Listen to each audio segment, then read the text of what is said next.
जय हिंद साथियों, मैं आदेश आपका राही आदि क्लासेस में स्वागत करता हूं। हम सभी पढ़ रहे हैं इस समय प्रैक्टिस सेट सीटेट के लिए। हमने कई सारे सेट हिंदी के प्रैक्टिस सेट कर चुके हैं। अब हम ईवीएस का स्टार्ट कर रहे हैं। आज ये ईवीएस का दूसरा प्रैक्टिस सेट है। क्वेश्चन होंगे 10-12 क्वेश्चन होंगे।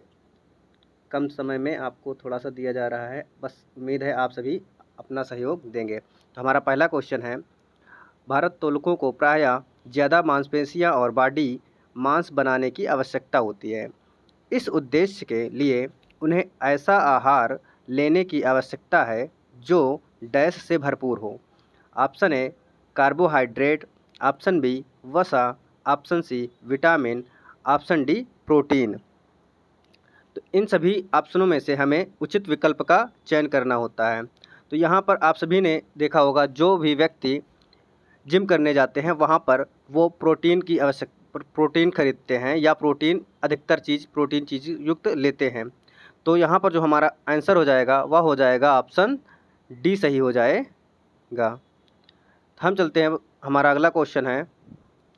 अगला क्वेश्चन क्या कह रहा है, रेखा की माँ डैश के लिए रोज़ाना तालाब से लाए पानी में फिटकरी डालती है। यानी जो रेखा की माँ है वह तालाब से पानी लेकर आती है और उस पानी में फिटकरी डालती है। किस लिए डालती है? ऑप्शन ए हल्के निलंबित अपद्रव्यों को अवसादित करने के लिए, ऑप्शन बी है कठोर जल को मृदु जल में परिवर्तित करने के लिए, ऑप्शन सी है पानी में मौजूद रोगाणुओं को ख़त्म करने के लिए, ऑप्शन डी है पानी को रंग रहित करने के लिए। तो हमारा जो सही आंसर होगा इन चारों में, क्या होता है कि तालाब का पानी होता है गंदा, जब उसमें फिटकरी डालते हैं तो उसके जो अपद्रव्य होता है वो अवसादित होकर निलंबित होकर वो धीरे धीरे नीचे बैठ जाते हैं। तो हाँ, जो हमारा सही आंसर होगा वह क्या होगा? हमारा ए ऑप्शन सही हो जाएगा। हमारा अगला क्वेश्चन है, अगला क्वेश्चन क्या कर रहा है कि खाद्य श्रृंखला की संकल्पना को पढ़ाने में विद्यार्थियों की अधिकतम भागीदारिता के लिए निम्नलिखित में से कौन सी शिक्षण व्यूह रचना सबसे प्रभावित होगी? यह क्वेश्चन शिक्षण शास्त्र से है। जब भी क्वेश्चन शिक्षण शास्त्र से आता है तो इसमें एक से अधिक विकल्प सही होने के चांस रहते हैं, लेकिन हमें वह विकल्प चुनना होता है जो सबसे अधिक सही हो। तो हमारा ऑप्शन ए क्या कह रहा है कि श्यामपट्ट पर लिखी विविध खाद्य श्रृंखलाओं के सभी उदाहरणों को देखकर लिखने के लिए विद्यार्थी से कहना। जब हम किसी विद्यार्थी को, जैसे हम श्यामपट्ट पर लिख देंगे और उसे ही विद्यार्थी उतार लेगा, तो यह विधि सही नहीं होती है। ऑप्शन बी क्या है कि जीवों के प्ले कार्ड बनाना और विद्यार्थियों के समूह को विभिन्न खाद्य श्रृंखलाओं को सोचते हुए उन्हें व्यवस्थित करने के लिए कहना। हम अगला क्वेश्चन देखते हैं। अगला विकल्प है विभिन्न आवाओं में चलने वाली संभावित खाद्य श्रृंखलाओं की खोज करने के लिए विद्यार्थियों को कहना। डी ऑप्शन है विद्यार्थियों को इंटरनेट से संबंधित जानकारी एकत्रित करना। तो जो यहाँ पर ऑप्शन डी है कि इंटरनेट से संबंधित जानकारी एकत्रित करना, तो हम छोटे बच्चों को पढ़ाते हैं तो छोटा बच्चा जो होगा वह इंटरनेट से जानकारी प्राप्त नहीं कर सकता है। तो यहाँ पर जो सही ऑप्शन हो जाएगा वह सी और बी में देखें तो बी ऑप्शन सही होगा कि एक प्ले कार्ड बनाया जाएगा और वह विद्यार्थी समूह को विभिन्न श्रृंखलाओं में अपने विचारों से उसे व्यवस्थित करेगा। जैसे हम देखते हैं छोटे छोटे बच्चों को एक कार्ड दे दिया जाता है खेलने के लिए, तो वो उसी कार्ड से खेलते हैं, उसे बनाते रहते हैं उसमें। तो हमारा जो सही ऑप्शन हो जाएगा वह ऑप्शन बी सही हो जाएगा।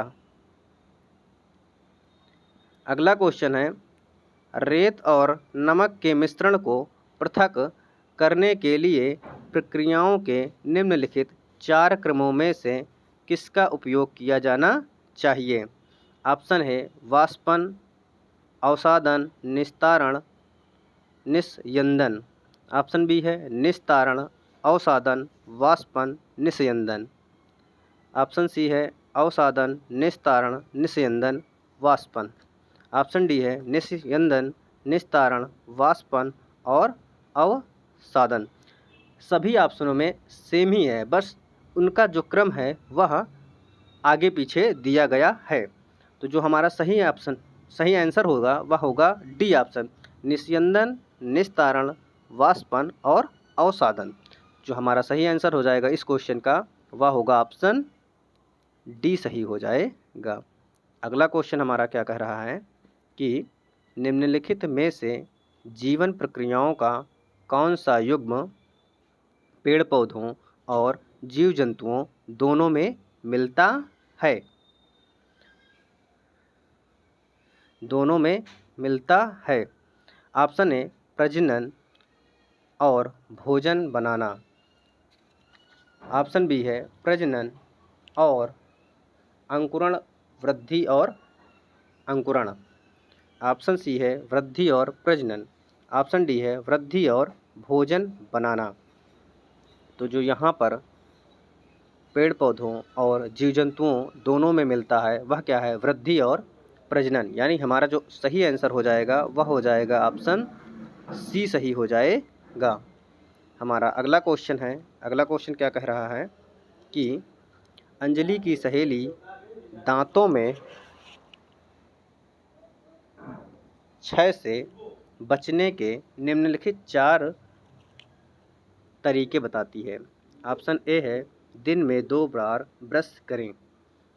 ऑप्शन बी है इनेमिल कम ना हो इसके लिए ब्रेसेज पहनें। ऑप्शन सी है मिठाइयाँ, चॉकलेट और कार्बन डाइऑक्साइड युक्त पेय पदार्थ ना लें। ऑप्शन डी है हरे खाने के बाद कुल्ला करें, यानी हर खाने के बाद कुल्ला करें।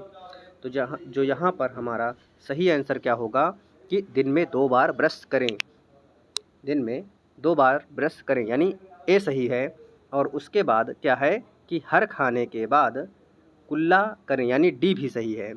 और क्या है ऑप्शन सी भी सही है, यानी मिठाई, चॉकलेट और कार्बन डाइऑक्साइड युक्त पेय पदार्थ ना लें। यानी जो हमारा सही आंसर विकल्प में देखें तो ए सी डी यानी ए ऑप्शन जो है वह हमारा सही हो जाएगा।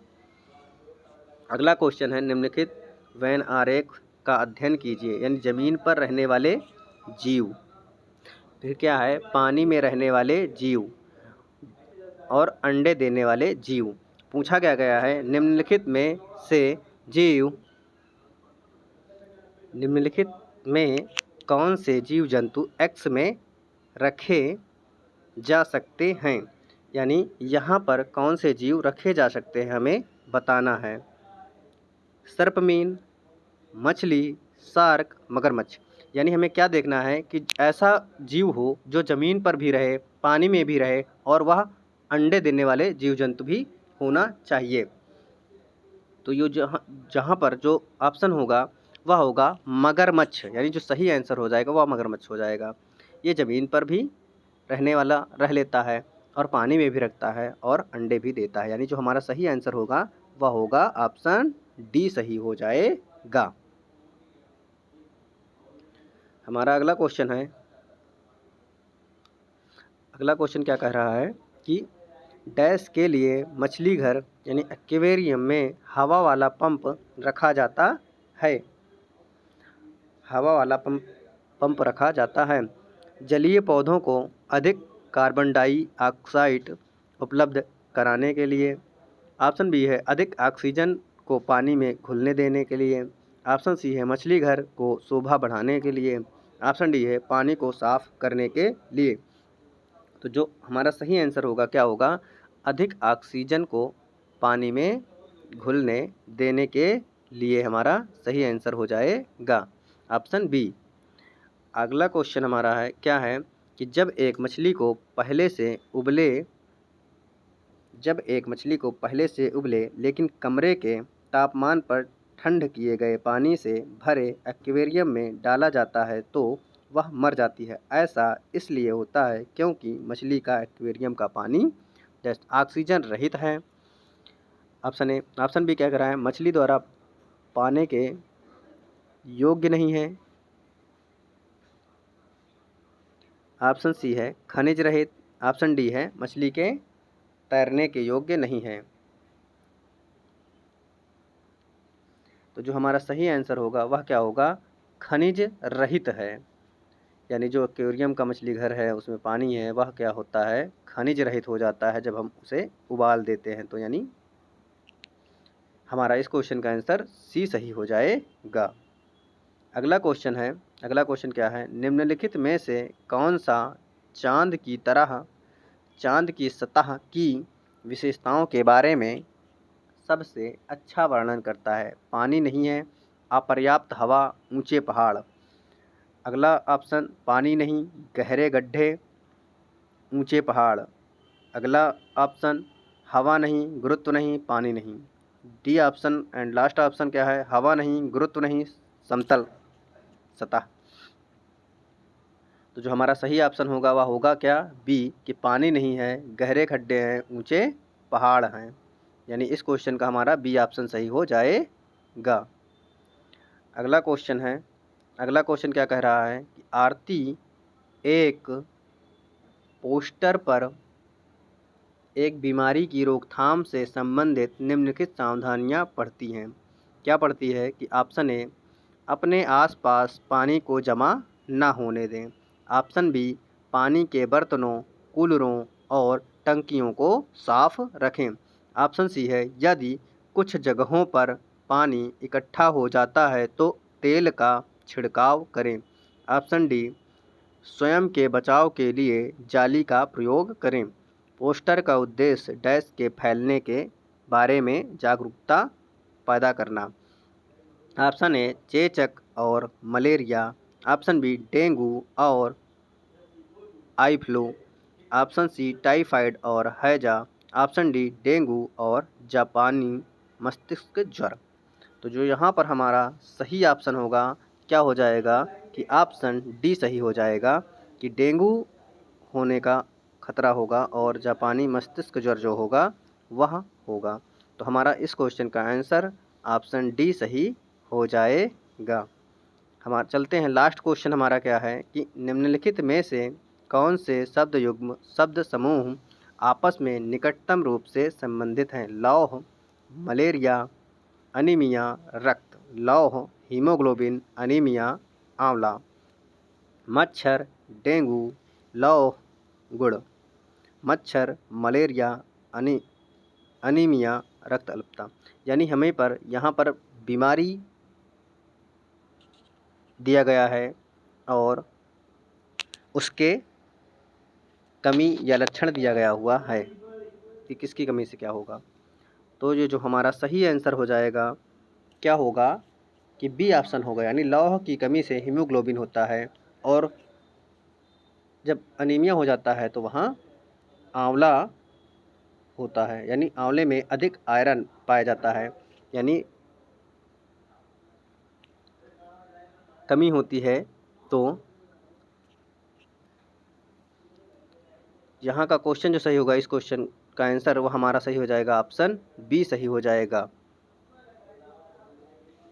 आज का ये लास्ट क्वेश्चन था। उम्मीद है क्लास आपको पसंद आई होगी। आप सभी इस क्लास को अधिक से अधिक लाइक कीजिए, शेयर कीजिए और आप अपने कमेंट के माध्यम से बताइए आपकी 15 जुलाई से या 15 जुलाई के आसपास से ही आप लोगों को यूपी पुलिस या बिहार शिक्षक भर्ती के लिए जहां पर हिंदी पूछी जाती है वहां पर के लिए हिंदी फिर से शुरू की जाएगी।